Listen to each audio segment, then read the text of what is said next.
дуруд шунавандагони гиромӣ, шарҳи таҳаввулоти хабарҳои ҳафтаи равонро дар нашри мустақими ҷамъбасти хабарҳои ҳафта аз радиои муҳоҷир мешунавед. Давоми ин ҳафта хабарҳои саркарда аз коронавируси чинӣ то ба муҳоҷират, иқтисод, сиёсат, иҷтимоияту фарҳангро дар бар гирифт, ки алҳол фешурдаи онҳоро манзуратон мегардонем.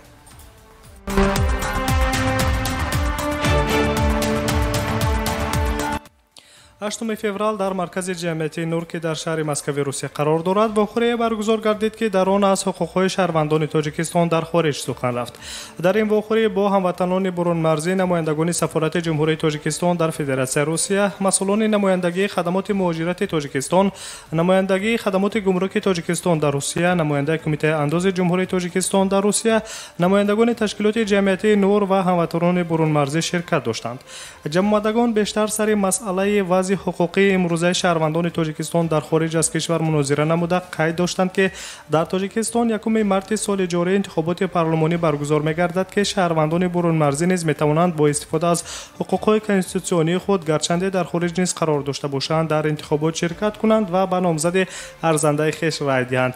Барои овоздиҳии шаҳрвандони Тоҷикистон дар интихобот, вакилони маҷлиси намояндагони маҷлиси олии Тоҷикистон дар Русия 5 участкаҳои интихоботӣ фаъолият хоҳанд кард, ки ин дар бинои сафорат ва дар 4 бинои консулгариҳои Тоҷикистон дар шаҳрҳои Русияро дар бар хоҳад гирифт.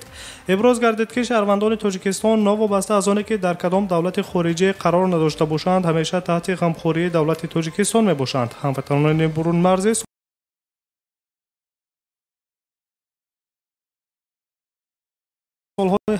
суолҳое ҳам доштанд, ки аз гирифтани иҷозатномаи ҳаққи кории худ патент дар Русия то ба нафақа таъмин гардидани муҳоҷирони меҳнатии тоҷик ба расмият дарории ҳуҷҷатҳо ва расонидани ёриҳои ҳуқуқиро дар бар гирифт.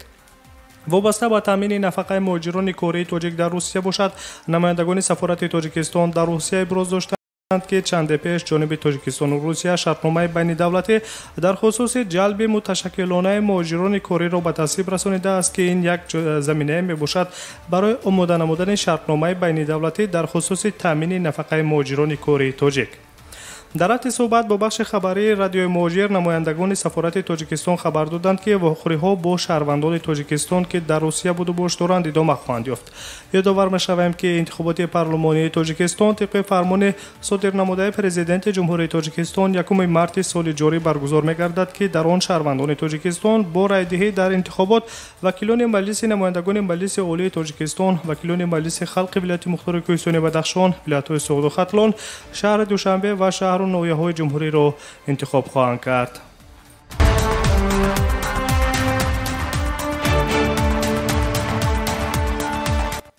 масҷиди марказии Душанбе дар назар аст, ки дар моҳи марти соли равон дарҳои худро барои намозгузорон боз кунад. дар ин бора раиси кумитаи меъморӣ ва сохтмони Тоҷикистон Ҷамшед Аҳмадзода ин ҳафта дар нишасти матбуотӣ иброз доштааст. Ҷамшед Аҳмадзода қайд кардааст, ки масҷиди марказӣ дар Душанбе, ки бузургтарин дар Осиёи марказӣ аст, бо ташрифи амири давлати Қатар Шайх Тамим бин Ҳамад Оли Сонӣ ифтитоҳ хоҳад ёфт. хотир расон мекунем, ки масҷиди марказии Душанбе бо назардошти меъмории миллӣ сохта шуда аз 4 манораҳои дорои баландии 75 метр ва гумбази 47 метр иборат аст. масҷиди мазкур дар майдони 12 гектар бунёд хоҳад шуд.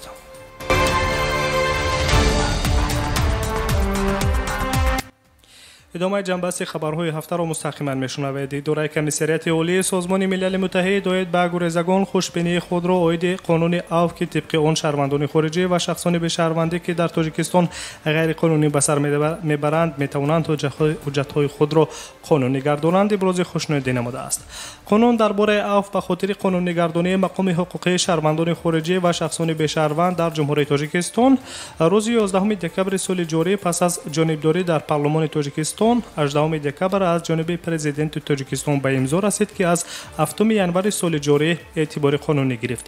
тибқи иттилои мақомоти Тоҷикистон ҳудуди 20 000 шаҳрванди хориҷӣ ва шахсони бешаҳрванд дар қаламрави ҷумҳурии Тоҷикистон ғайриқонунӣ зиндагӣ мекунанд, ки 65% онҳоро занон ташкил медиҳанд.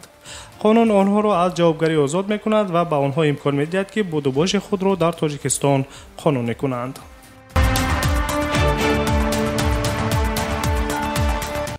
дар душанбе рӯзҳои наздик таваққуфгоҳи пулакӣ барои нақлиётҳои шаҳрвандон дар реҷаи озмоишӣ ба кор медарояд, вале ҳоло нарх барои таваққуфгоҳҳо муайян карда нашудааст. лоиҳаи озмоиширо оид ба ташкили таваққуфгоҳҳои пулакӣ ва насби камераҳои иловагии назоратӣ дар кӯчаҳо дафтари матбуотии ҳукумати шаҳри Душанбе аввали ин ҳафта хабар дода буд. дар ояндаи наздик бояд қоидаҳои истифодаи ҷойҳои пардохтшавандаи таваққуф ва арзиши пешакии онҳо муайян карда шаванд.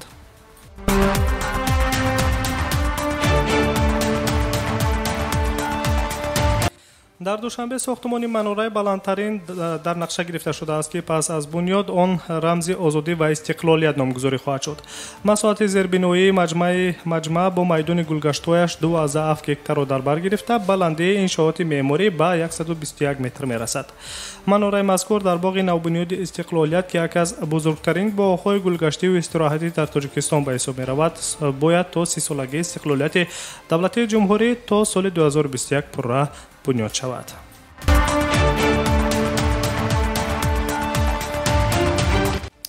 дар Тоҷикистон дар соли 2019 судҳо 695 парвандаи ҳуқуқвайронкунии маъмуриро вобаста ба вайрон кардани Қонуни Ҷумҳурии Тоҷикистон дар бораи танзими анъана ва ҷашну маросимҳои миллӣ баррасӣ карда 686 нафарро ба ҷавобгарии маъмурӣ кашиданд, ки аз ин ҳисоб 3,3 миллион сомонӣ ҷарима ба ҳисоби буҷаи давлат рӯйонида шудааст. иброз доштааст раиси суди олии Тоҷикистон Шермуҳаммад Шоҳиён дар нишасти хабари ин ҳафтаина.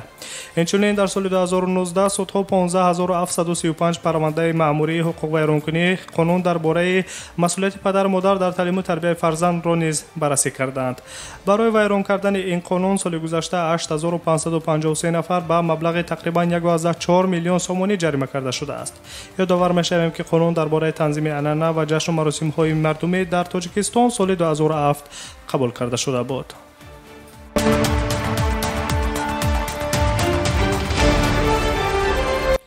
идомаи ҷамъбасти хабарҳои ҳафтаро мустақиман рӯи мавҷи радиои муҳоҷир мешунавед. дар ин ҳафта мақомоти санитариву беҳдоштии вилояти Иркутски Русия хабар доданд, ки 4 мусофири хатсайри Пекин-Иркутскро бо ҳарорати 37 дараҷаи бадан ба бемористони сироятӣ интиқол доданд.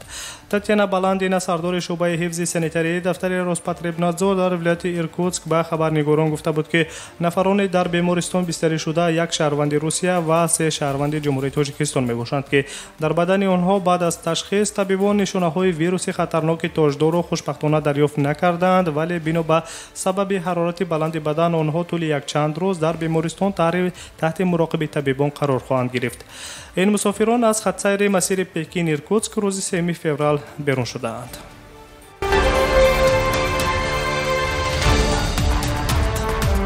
идомаи хабарҳо охирин ҳафта баръакси чанд рӯзи пеш як шаҳрванди Тоҷикистонро бо тайёраи ширкатҳои ҳавопаймоии Русия аз Чин ба вилояти Тюмени Русия оварданд. тибқи иттилои хадамоти сарҳадбонии фурудгоҳи шаҳри Тюмени Русия, дар миёни мусофирон ки шумораашон ба 80 нафар мерасад, як нафар шаҳрванди Тоҷикистон ва як шаҳрванди Арманистон низ мебошанд. чанд рӯзи пеш баръакси ҳол ба ҷуз аз шаҳрвандони Русия, дигар шаҳрвандони хориҷиро бо вуҷуди доштани чипта ба дохили тайёраҳои ширкатҳои ҳавопаймоии русӣ ки аз Чин ба Русия парвозҳои чартерӣ анҷом медиҳанд, роҳ дода намешуданд.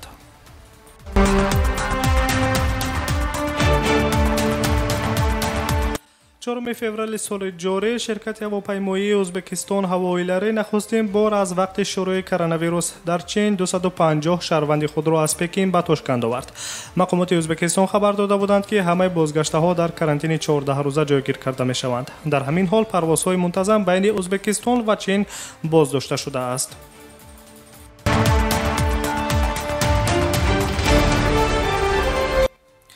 ایالات متحده آمریکا برای شهروندان 6 کشور محدودیت‌های ورود را جاری کرده است. قبلا The Wall Street Journal و پالیتیکو خبر داده بود که مأموریت دونالد ترامپ برای ساکنان 7 کشور محدودیت جاری می‌کند. یکی از چنین کشور بلاروس میباشد، اما بعدا بلاروس را بر روی خط نهایی نگذاشتند. این به سفر کاتب دولتی آمریکا که هفته گذشته در بلاروس قرار داشت دخل دارد یا نه، در این باره معلومات بیشتر در دست نیست. پرزیدنت آمریکا دونالد ترامپ روز 31 ینور سندی را امضا گذاشت که برای شهروندان 6 کشور از جمله قرقیزستان محدودیت‌های ورود را جاری کرده است. дар ин бора шабакаи хабари Reuters аз қавли иҷрокунандаи котиби амнияти Иёлоти Муттаҳидаи Амрико Чарлд хабар дода буд. маҳдудиятҳои вуруд ба Амрико ба ғайр аз шаҳрвандони Қирғизистон инчунин ба шаҳрвандони Эритрея, Мянма, Нигерия, Судон ва Танзания низ дахл дорад. дар тӯли чанд соли раҳбарии худ Доналд Трамп ҳамчун президенти Амрико чунин маҳдудиятҳои вурудро ба Иёлотҳои Муттаҳидаи Амрико барои сокинони Эрон, Ливия, Судан, Сурия, Яман, Сомалӣ, Венесуэла, Кореяи Шимолӣ ва Чад ҷорӣ кардааст.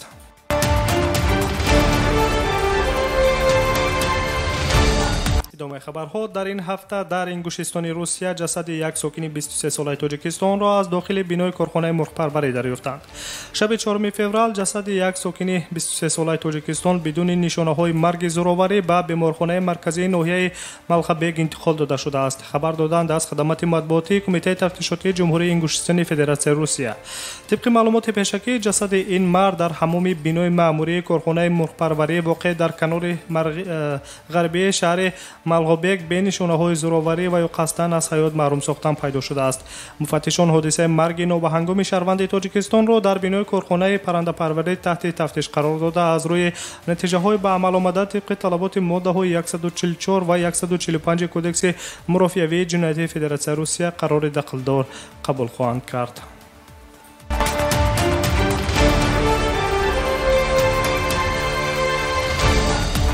дар вилояти Ростови Русия бошад дар охири ҳафтаи равон додгоҳ як шаҳрванди Тоҷикистонро барои таблиғи терроризм ба 5 соли зиндон маҳкум кард.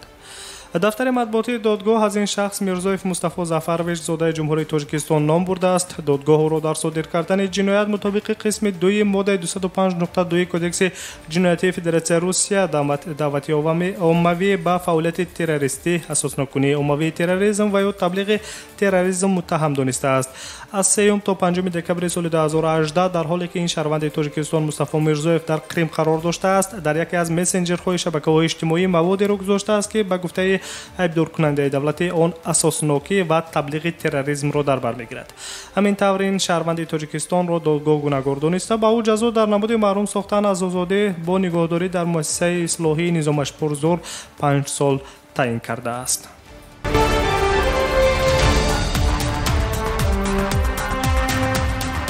дар соли 2019 530,883 шаҳрванд ба муҳоҷирати меҳнатӣ рафтанд ки аз ин шумора 77,013 нафарашон занон мебошанд, гуфт дар ҳафтаи равон земни нишасти хабарӣ вазири меҳнат, муҳоҷират ва шуғли аҳолии Тоҷикистон Гулрӯ Ҷаборзода. қайд карда шудааст ки беш аз 518,000 нафар шаҳрвандони Тоҷикистон дар соли 2019 ба Федератсияи Русия ва тақрибан 9,800 нафари дигар ба Ҷумҳурии Қирғизистон ба муҳоҷират рафтанд. муҳоҷирати меҳнатӣ нисбат ба ҳамин давраи соли гузашта 62680 нафар ё 13% афзоиш ёфтааст. дар ин давра 419150 муҳоҷири меҳнатӣ аз хориҷ ба ватан баргаштанд ки беш аз 75000 нафарашон занон буданд. ин назар ба соли 2018 4% зиёд аст. бо мақсади танзими масъалаи муҳоҷирати меҳнатӣ дар соли 2019 Тоҷикистон бо Қатар инчунин Федератсияи Русия созишномаи муҳоҷиратӣ оид ба ҷалби муташаккилонаи муҳоҷирони меҳнатиро ба тавсиб расонидааст ки айни замон татбиқи амалии ин санадҳои дуҷониба идома доранд. ҳамчунин қайд гардидааст ки баъзе аз масъалаҳои омӯзишӣ оиди имкониятҳои бо кор таъмин кардани шаҳрвандони Тоҷикистон дар кишварҳои Кореяи Ҷанубӣ, Ҷопон, Лаҳистон, Туркия, Аморати Муттаҳидаи Араб ва давлати Қатар мавриди баррасӣ қарор доранд.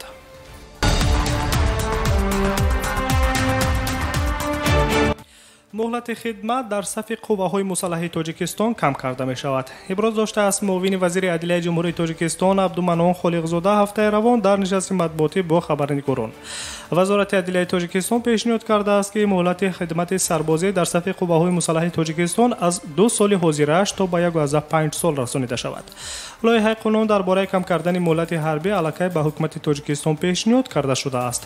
Абдуманон Холиқзода муовини вазири адлияи Тоҷикистон афзудааст ки то ҳол ин танҳо як пешниҳоди вазорати адлия аст, аз инро баррасии ин масъала вақт хоҳад гирифт.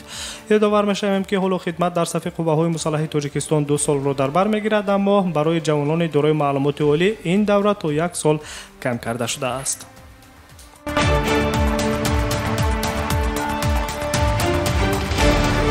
ادامه جنبستی خبرهای هفته را مستقیما روی موج رادیو مهاجر میشنوید. حکومت روسیه به نقشه گرفته است که ترتیب قبول شهروندان خارجی را به شهروندی روسیه به طور نظررس ساده نماید. در تغییرات هایی که از جانب حکومت روسیه قبول کرده می شوند، شهروندان خارجی می توانند بدون ترک کردن شهروندی خویش شهروندی روسیه را به دست آورند.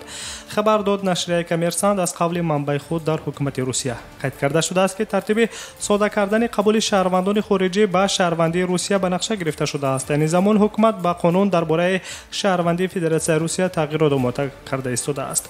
یادآور می‌شویم که قبلا حکومت روسیه پیشنهاد کرده بود که معیوبان از شرایط گرفتن شهروندی روسیه با ترتیب ساده خارج کرده شوند. تخمین می‌رود که این چاره برای جلب ذخیره‌های علاوه‌ای کاری به اقتصاد روسیه کمک خواهد کرد.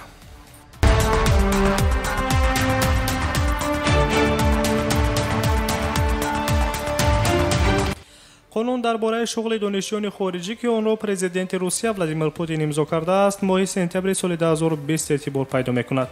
لایحه قانون به اجازت به شغل فرا گرفتن دانشجویان خارجی در روسیه از جانب اعضای شورای فدراسیون و وکیلان دومای دولتی تهیه شده است. طبق اصلاحات اکنون دانشجویان خارجی که در مؤسسه‌های تحصیلات عالی روسیه تحصیل می‌کنند می‌توانند بدون گرفتن اجازه‌نامه مخصوص به خود کار پیدا کنند. قانونی که ولادیمیر پوتین امضا کرده است 180 روز پس از نشر رسمی مورد عمل قرار خواهد گرفت.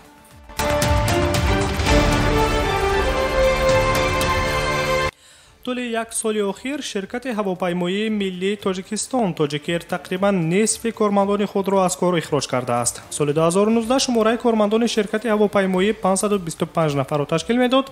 این شماره تا به حالت 20 ینور سال 2020 به 279 نفر رسیده است. در این باره عزیز محمد قربانов معاون اول رئیس شرکت تاجیکیر روز 7 فوریه ضمن نشست مطبوعاتی در دوشنبه ابراز داشته است.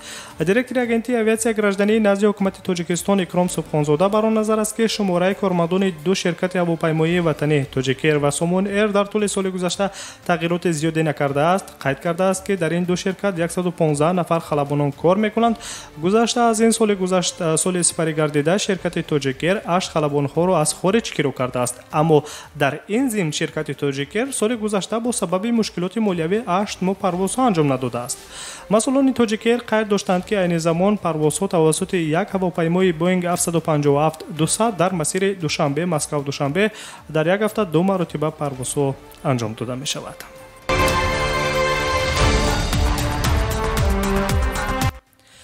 آخر هفته روان یک گروه عالمان در چین انتقال دهنده احتمالی نوع کرونا ویروس را معاین کردند. طبق پیشگویی آن یک حیوان وحشی نادر بوده است.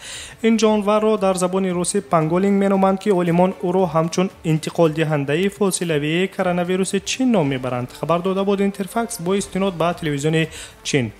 عالمان متخصصان و تحقیقگران چینی توانستند معاین کنند که پیداشوی نوع کرونا ویروس که در پنگولین ها تشخیص شده است 99% با نوع کرونا ویروس در آدمان بیمار پیدا شده مانندی دارد. پنگولین‌ها از جمله حیوان‌های نادر میباشند که در آسیا و افریقا معمولند.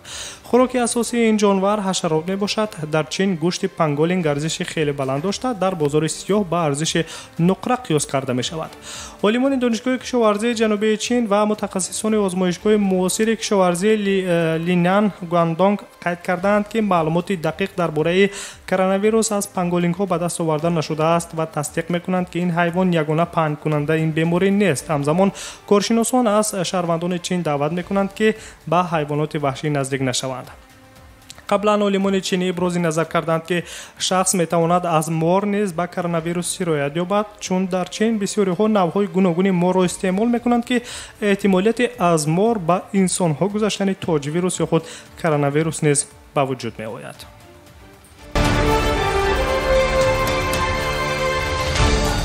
سامعین ارجمند، شرح جنبستی خبرهای هفته را مستقیما روی موج رادیوی مهاجر شنیدید. برنامه‌های دیگری ما ادامه دارند. در روزهای اسارتی به شما طبع خوش رو گوارا را تمنا دارم.